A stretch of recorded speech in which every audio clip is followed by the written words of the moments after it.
Hello everyone, I'm Jatan Dandelia, Technical Officer at ISA website, and I welcome you all to this another short tutorial on Python Selenium.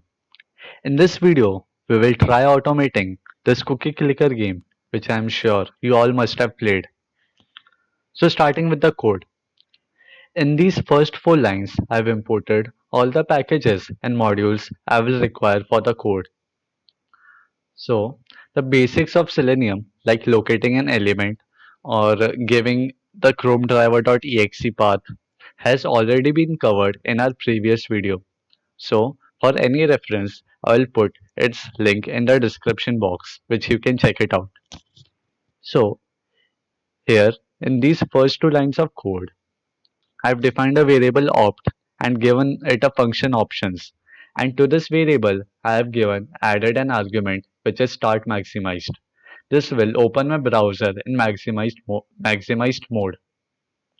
Now, after opening my browser, I have defined this variable driver and given it my Chrome driver.exe path.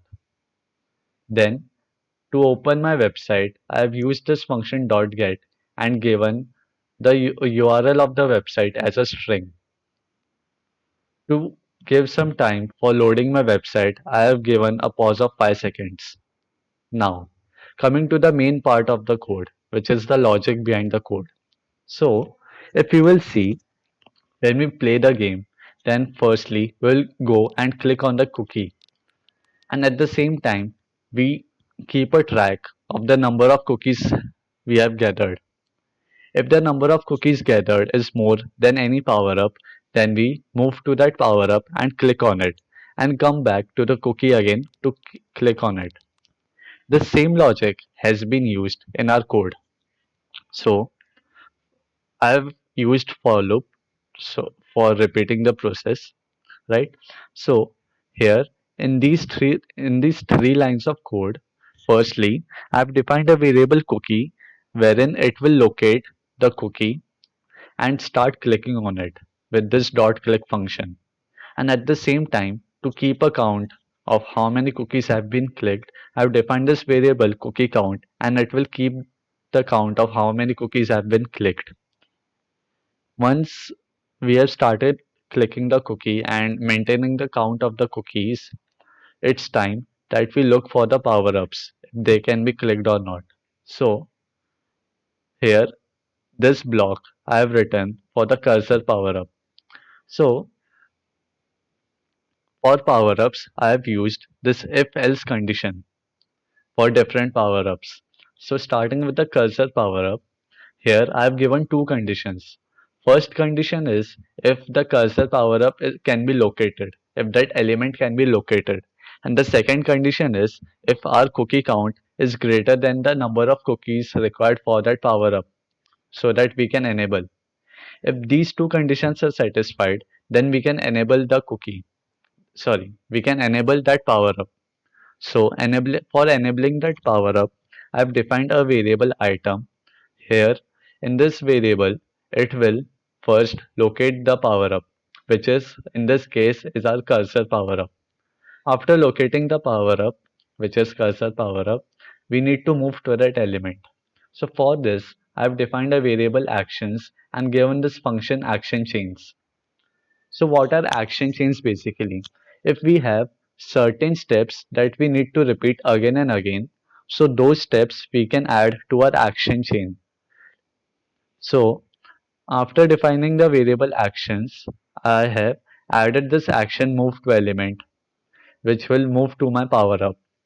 After moving to that element, I have added another function dot click. And after clicking or enabling that power up, we need to move back to the cookie. So for this, I have used this function dot move to element cookie. In order to perform these actions, I've used this function dot perform. In this similar fashion, I have written the code for grandma power up. So firstly, it will locate if the grandma power up is available, can be located, and secondly, it will look if the cookie count is more than the grandma power up. If it is more, then in this As we did for cursor, in the similar fashion, it will click on the grandma power up. In the similar fashion, it will locate the palm power up and enable it and the other power ups which are on the website. After locating the power up, it will keep going in the for loop. And once the for loop is terminated, it will close the browser with this function driver.close. So let's run the code. As you can see, I have run the code and it has opened my browser in maximized mode. Now it is loading my website. This may take some time according to your internet speed. So it is loading, and as you can see, it has loaded the website. Now, if you will see that I am not clicking, still it is clicking on by itself because as you can see, our code is running fine and it is playing like a pro now. So I have also put a GitHub link for this code in the description box, which you can surely check it out. So in this way, we have automated this simple game using Selenium. You can also try automating your some of your favorite games as well. If you learned something new with this video, then click on the like button and subscribe to our channel so that you get notified whenever we post some new videos. Till then, goodbye and happy coding.